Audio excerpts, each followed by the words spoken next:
right. Hello, everyone. Welcome to another episode of Lit in English. Today is a very special day because my daughter was just born last week on Saturday. But you know what? Everything went great. We got home. Both mother and daughter are healthy, and we are slowly getting back to our daily life. And I think there is no better celebration than starting um, the another Zoom call on Lit in English because these are the amazing knowledge that help myself grow, my wife and my family, and that's what brings us together to design a wonderful life that we have. And it is our mission to share these amazing knowledge to every corner of the world. So I would like to thank you for joining me. And together we will make all of this amazing knowledge possible and available to everyone in the globe. And before we start, I would like to thank my teachers, my uh, coach, and my mentor for sharing these amazing knowledge with us. And together we will explore today's topic, which is the principle of light. And this is the follow through from last week presentation, which is the sixth barrier. So if you were here last week, welcome back. And this is a good time to invite you to start drawing with me. Simple, because if you can draw along the way, you will remember it better.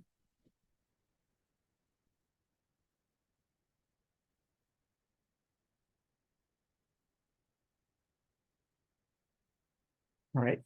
So out of the four big principle of light is definitely one of my favorite.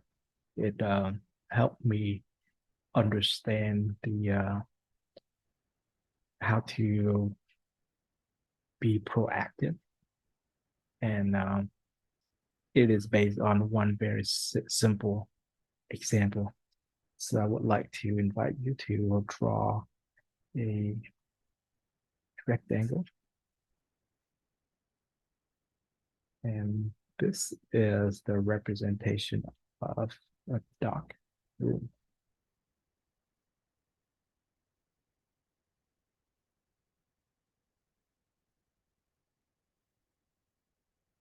All right, now imagine this is your dark room. And the question is, how can we get darkness out of the room?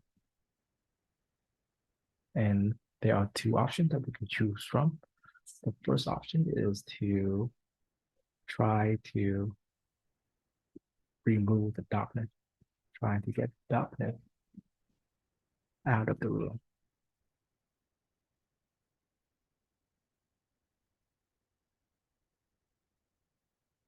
And another option, another possibility is to bring light into the room. Yes. So the example is very, very simple. And I think a young child would know how to choose the right answer, which is bring light into the room. Okay. As in turn on the switch and there will be light. And where light appear, darkness will go away. And as simple as it sounds, this very principle is so critical in everyday life. And I recently read a story about how people shift from traditional psychology to positive psychology. What happened in thousands of years is that people try to focus on the problem because when problem occurs, people would try to solve it. Now that is the equivalent of trying to get darkness out of the room. Okay? So for example, let's say you have a company and somehow your employees they don't seem to go to work on time, and sometimes some of them even like call in sick so that they wouldn't have to go to work. Now that is a very common problem, and over time many companies have to deal with this. So problem like that, when it occurs, company would try to figure out a way to solve the problem.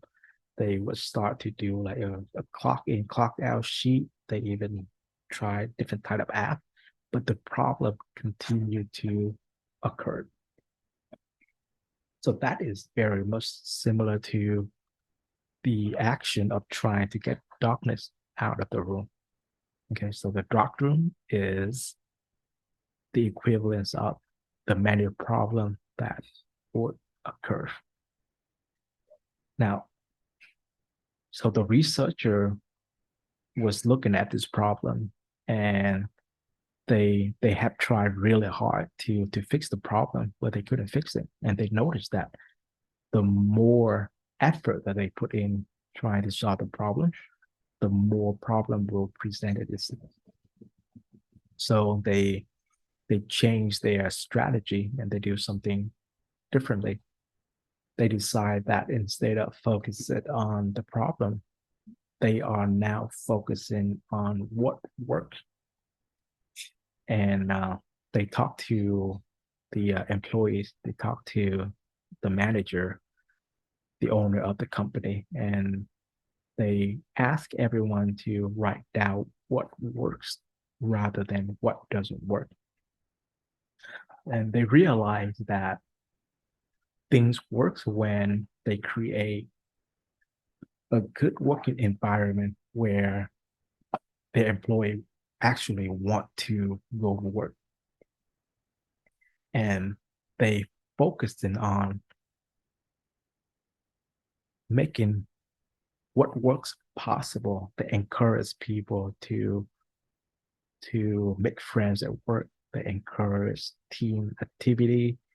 They they would have like award to reward positive behavior, positive activity.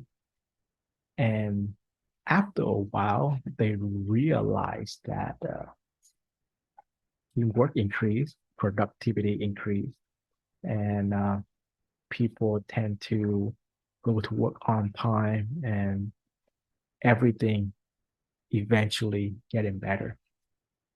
Now, that is also the question, and that is also the start of positive psychology, because people realize that when you focusing on the negative thing, when you are focusing on the symptom of the problem, it doesn't solve the problem. But when we focusing on the result, how to get to the result, then the problem will go away on its own. So the principle of light tell us that in order to get darkness out of the room, all we have to do is simply bring light into the room. And then the problem will go away by itself. Very, very simple. Now, I want you to imagine any other thing that you have to do in life. Let's say how to have um, good health, for example. Okay. So when people think about good health, they would think about being fit, like an overweight person would want to lose weight. On the other hand, a person who is skinny and they want to look healthier, they were trying to gain weight. And I was in both of this spectrum in the past because when I was younger, I was very, very skinny. And my parents worked really hard trying to get me to gain weight. And then when I came over to the US, I started to eat a lot and I started to gain a lot of weight. And then I tried to lose weight.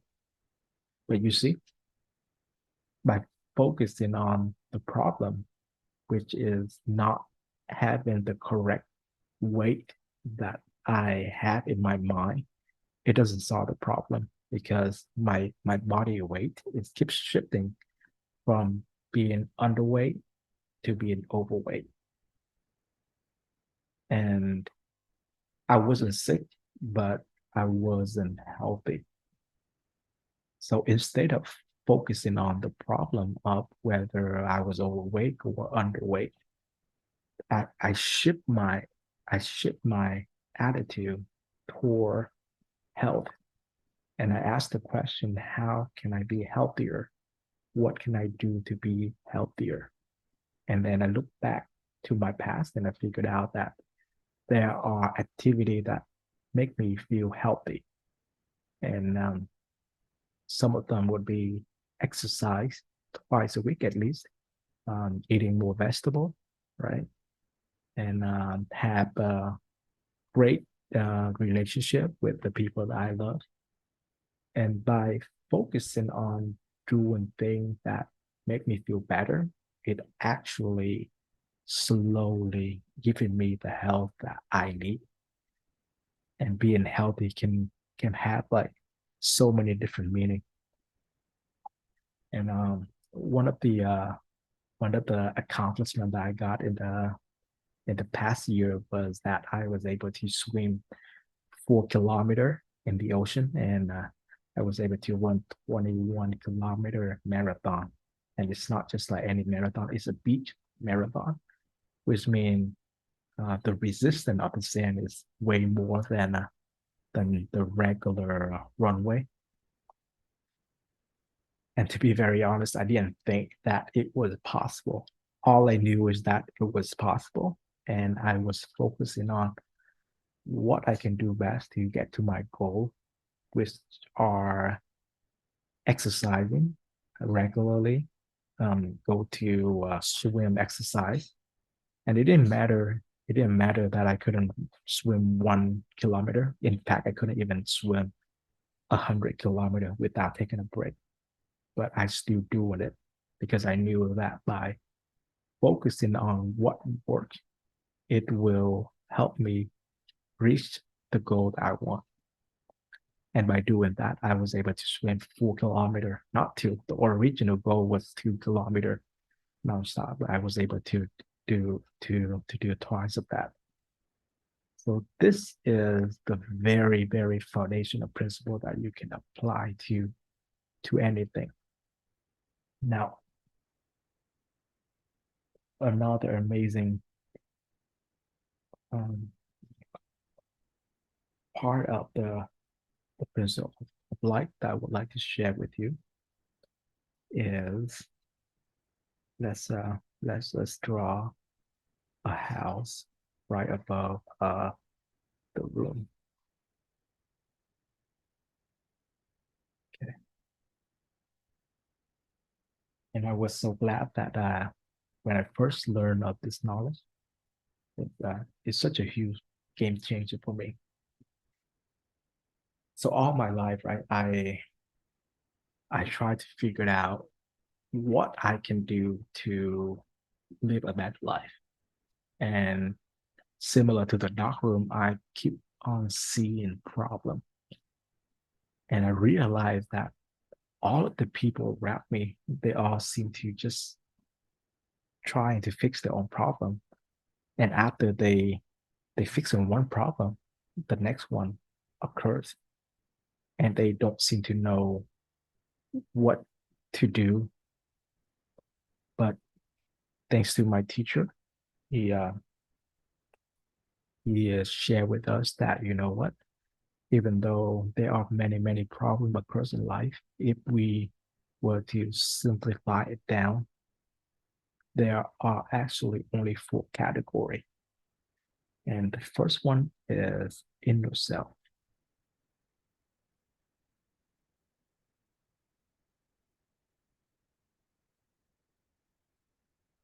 The inner self is how you feel inside. Some might even call it the inner world or the inner mind. And then the uh, the second part to it on the left hand side, it will be health.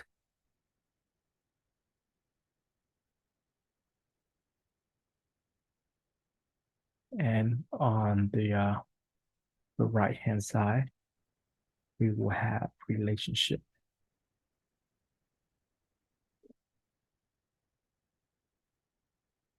Relationship.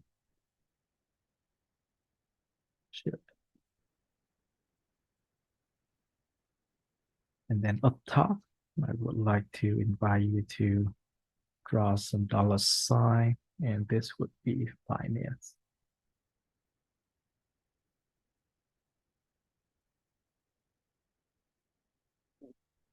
Okay, so this is actually very amazing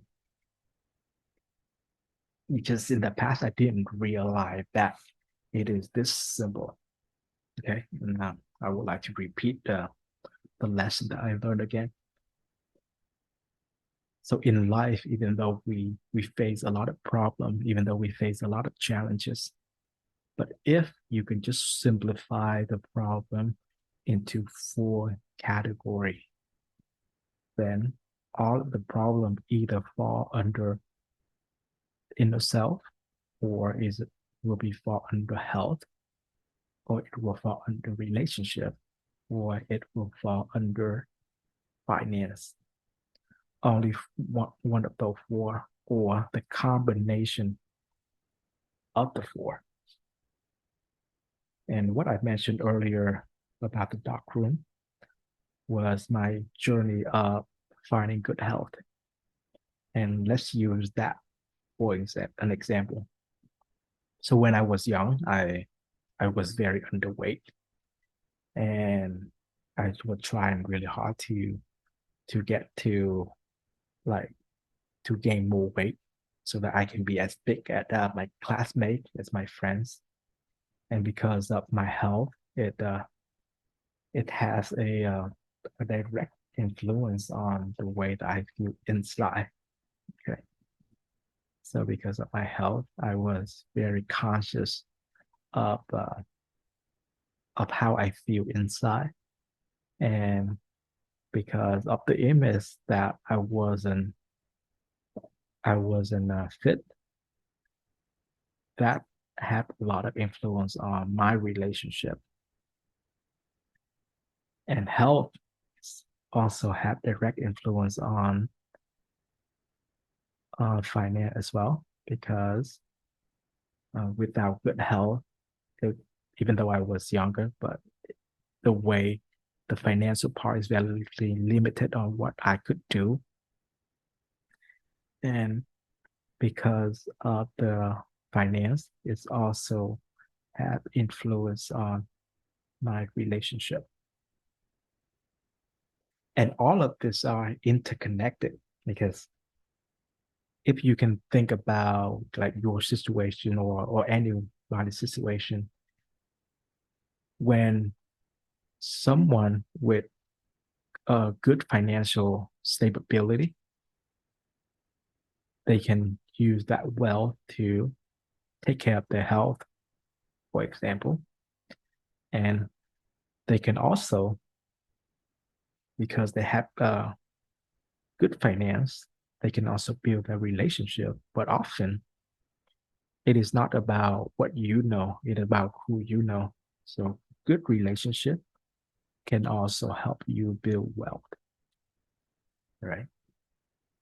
And then when when people have great relationship, that can also help them feel better. Like for my recent news, for example, my the birth of my daughter, that is a huge increase in relationship, and that's make me feel great, even though I don't get to sleep as much as before. But this relationship definitely make me feel better and make me it actually helped me be more health conscious. So the way that I feel inside can also help contribute to my health.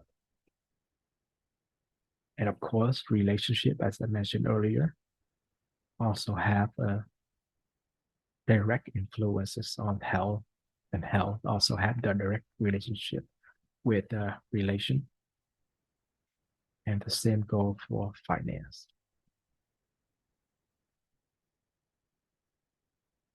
So this help us gain a great understanding of how everything is interconnected. And the problem that most of us have is that since we was little, we are told that finance is the key to happiness. Just think about it, even when we were younger, we were told to do well in school so that we can get a good degree, because with a good degree, we can get a good job, we can make good money, and then everything will be fine. And in fact, if we can observe people around us, it seems that everyone is trying to make more money, to have better finance. And this is, in fact, the biggest trap ball. And this is the reason we have the word finance on the top of the house. Okay. So imagine building a house, but you start with the roof. That will not be stable, because in order to build a house, we have to have a very strong foundation, and we need to have a strong inner self. But before we go to the inner self, which is the main journey in this 21 day presentation, I would like to focus on the word finance, because most of us, most people fall on this trap. And the reason that I am so aware of this is thanks to an advice that I got from my mentor.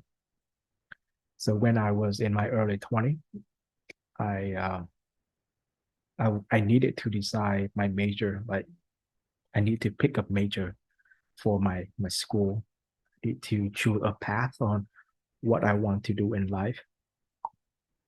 And I didn't know what I wanted to do. So I asked my teacher, I asked my mentor, and he gave me a really, really good advice. He said that before you decide to do anything, you should ask yourself this question, like, do you really want to do it? That's the number one. And then if you feel like you want to do it, instead of jump into the job or the career, you should look for people who already have the success in that field, and then look at their life, see if that is the life that you want. And I did that. So I see many, many successful people, from restaurant owner to small business owner to people who have made millions and millions of dollars. And then I look at their life and it wasn't very appealing, because I noticed that even though they have a lot of money, even though they make good money, they they doesn't seem to be happy. Let's say Donald Trump, for example, He arguably one of the most famous billionaire in the US. He has beautiful family, beautiful wife. He even became the president of the United States. It seemed like he had everything, money, power. But even that, he didn't. He wasn't seem to be happy because of the relationship. He didn't have good relationship with his ex-wife. He didn't have good relationship with many of his business partner. Maybe he don't have good health. He don't even feel good about his inner self. So I realized that there are people who makes good money, but they didn't realize that they didn't realize the importance of having good health. They didn't realize the importance of inner self. They didn't realize the importance of having healthy relationship. So over time, over the years, right? They might have money, but then they lose relationship. They lose health. They trade health for money. They trade the way that they feel for money. Just to just to learn that toward the end of their life, they have to spend money to buy back good health. And there are many cases they couldn't even do that. There's no amount of money that can buy good health. What about the inner self? They was already hurt, and there is no amount of money that can make them feel better about the mistake that they make. And relationship, for example, have you ever heard a story of good friends that got into a fight because of money, and then they no longer friend or even family, even right? Like brother and sister might be fighting for a house that their parent uh, give to them when they pass away, or maybe people fighting over will, fighting over money.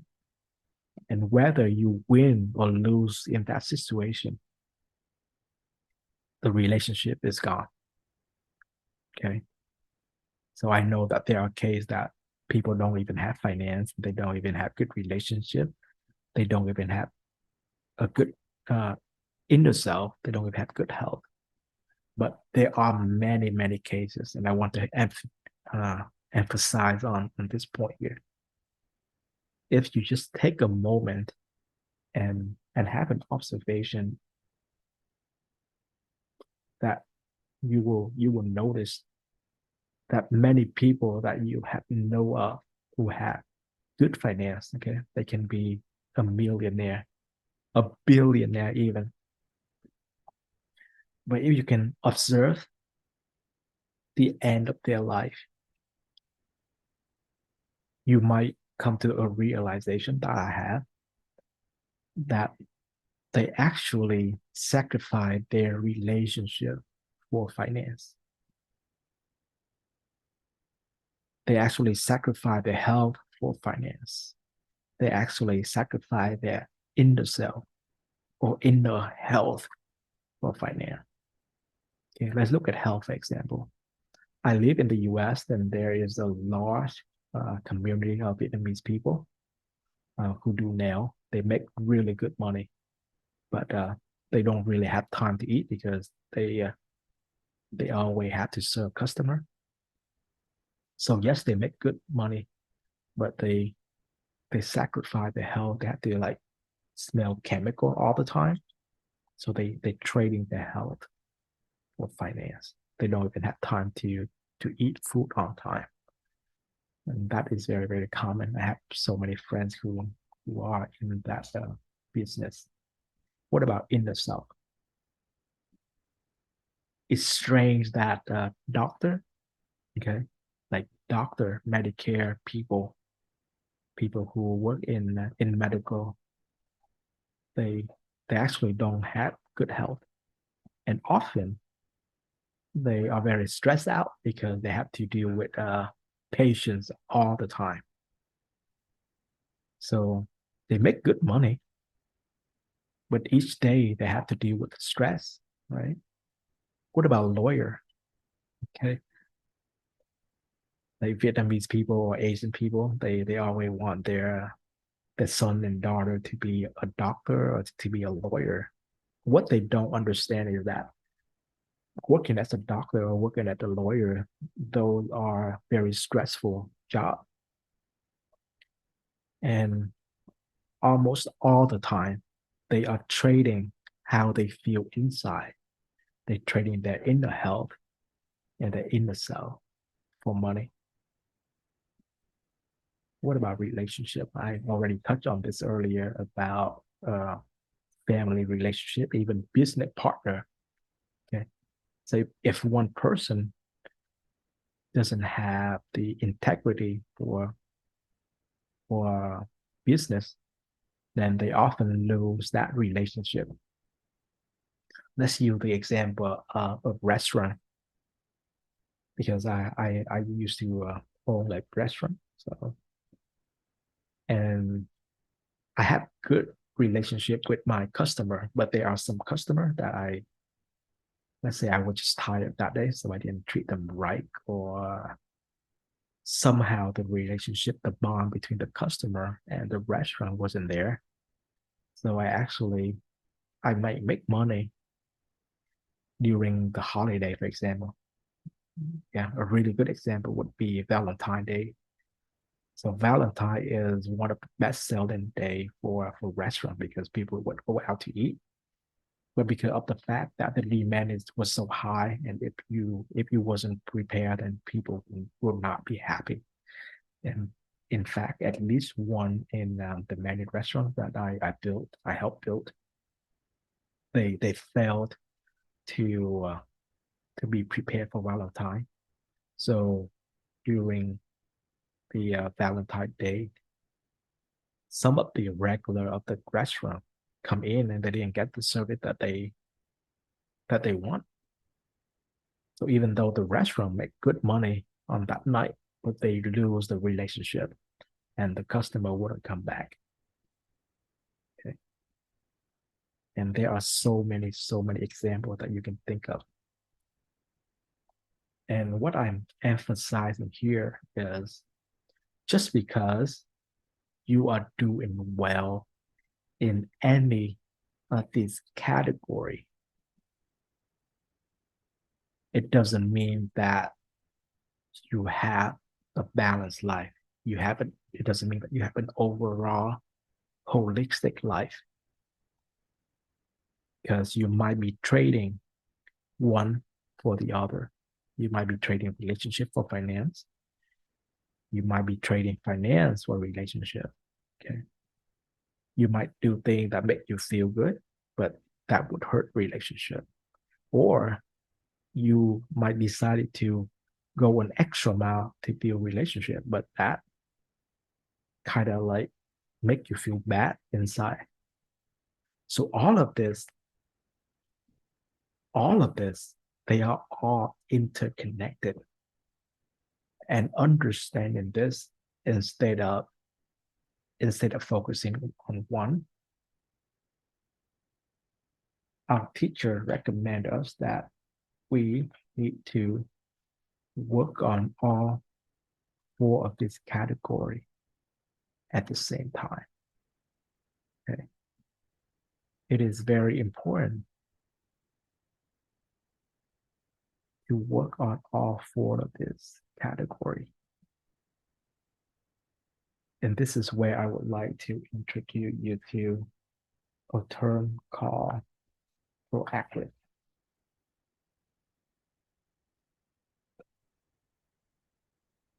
Proactive.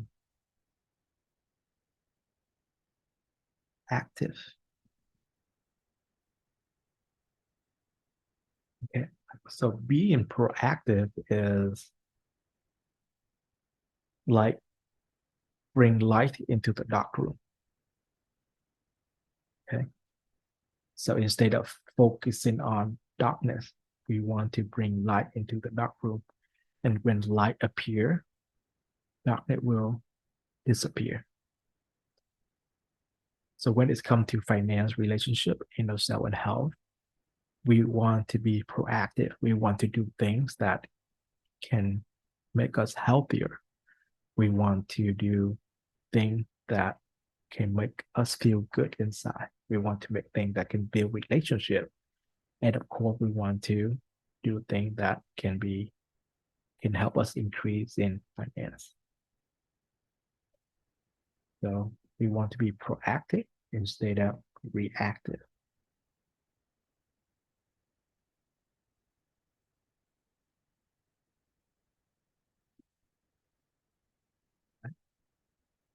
And if you can just apply the principle of light to your daily life, you will be able to stand above the problem, which means that the problem is no longer a problem because you already know how to deal with it.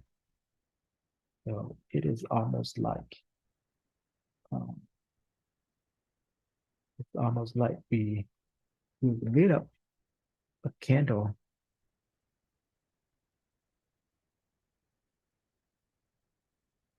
inside of the dark room and we maintain it. So if we were to light the room up and keep the candle shining bright, if we can be proactive, then we don't have to worry about the problem that might occur in life. Lucky for us, there's a formula on what we needed to do to lit up the dark room to solve any of the problem that might occur before it even happened. And I would like to end this um, principle of life with one of my favorite story.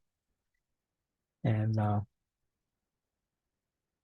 the story is called The Blessing in Disguise. And the moral of the story is that it tells us that anything happen in life, it happened for a reason. And the end result might be a very good one. So just because we see challenges in life, it doesn't mean that it is a bad thing. When challenges occur, it is an opportunity for us to grow. So the story begins with a long time ago, and there was a kind old man who lived in a small village, and the old man only had a horse and his son, and the son and the old man live together, and they do farm work to for a living. So the old man relies on his son and his horse to help him with the farming work. But one morning, the horse escaped, is ran away.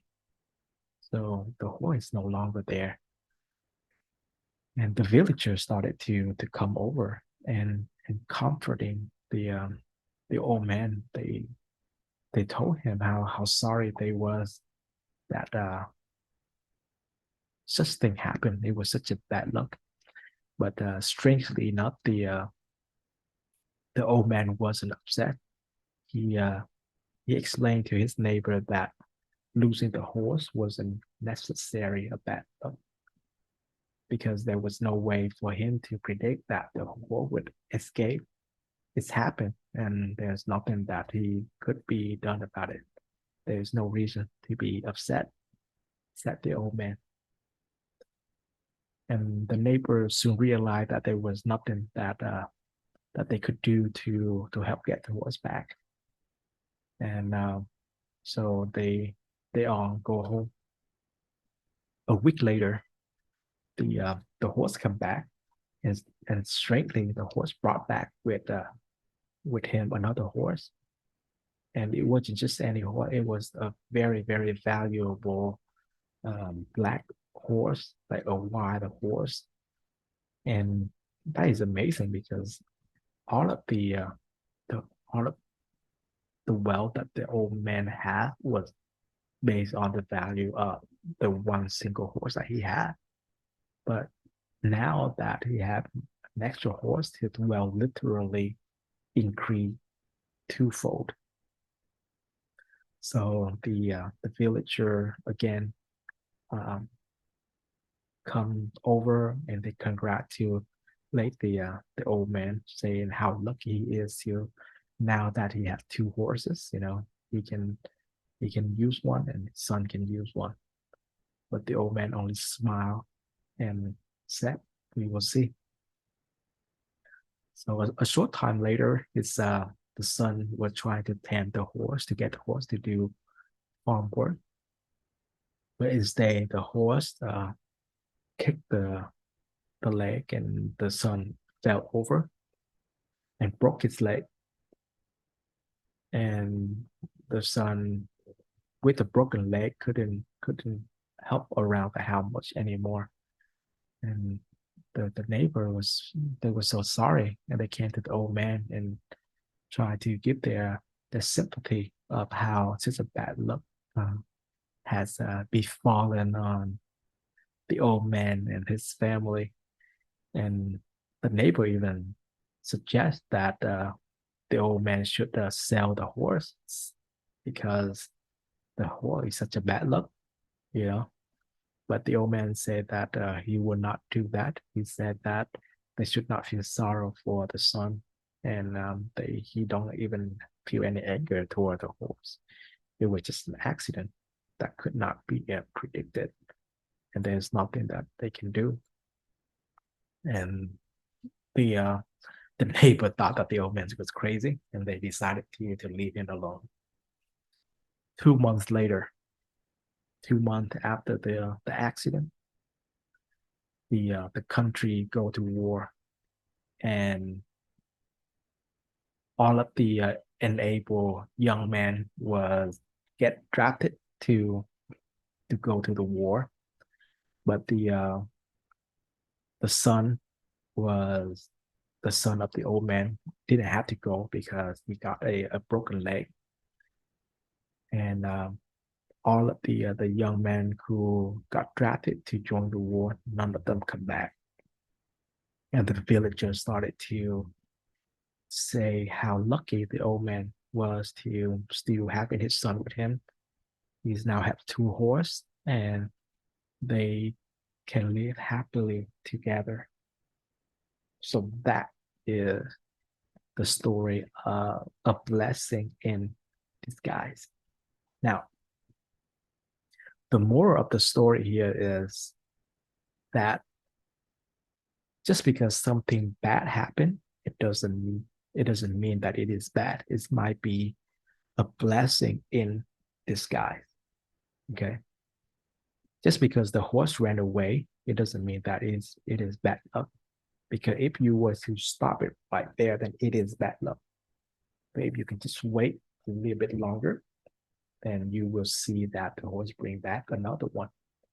So the old man increased his wealth in twofold, right? And when the son fell off of the horse and broke the son's leg, if you can just stop it right there, you might see it as such a bad luck. But if we keep going, but if we're moving forward and we learn from it, we will see that it was such a blessing because thanks to the broken leg, the son did not have to go to war. And because of that, the son was able to uh, keep his life, you know, to be safe, to stay with the old man. And another wonderful lesson that I want you to keep in mind is that the uh, the way that the old man handled everything.